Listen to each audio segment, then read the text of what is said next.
I know you said when you moved up to fight Triple G, it was premature. You know, it was your first fight at 160. You see Brook jumping up 2 weight classes, man. If Brook's watching this, man, what do you tell Brook though? Listen, business sense, it makes sense business wise because he's still champion at 47, right? If he wins, great. If he loses, well, he was supposed to lose, right? You know, personally, I don't think he should have did it. He should have done it. Because, you know, you have some big fights at 47 that you could fight. Because this is the type of fight. See, the thing with boxing is, man, it only takes one fight to damage you forever. How many guys have we seen been in that one fight and they never bounce back? And they never bounce back. You know, I'm telling you, man, being in a fight where it's so competitive and so brutal, it could be like a car wreck. It could be like a car wreck.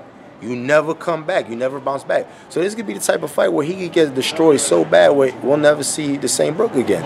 So was it worth it business wise? I hope that it's a better fight than we think, but those are the chances he's taking right now. Are you surprised that he was weighed more than Golovkin, not 30-day and even the 7 days? No, that's just eating a lot. that's just eating a lot, man. That's just like he like, oh, I'm at middleweight. I'm gonna go eat this ice cream. Is that good or bad? You know, I don't think it's good at all. I think it was best for him to stay low and just stay quick, stay sharp. Like getting bigger is not gonna make you stronger. It's just gonna make you sluggish. Did you feel so when you went with Triple G?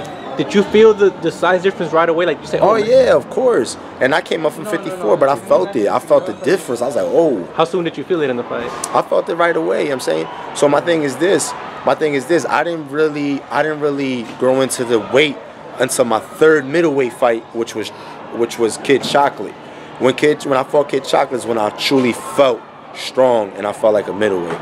And you can obviously see in that fight and in the Triple G fight the difference of how my body looked. I was a lot bigger and the force, and I hurt Kid in that fight.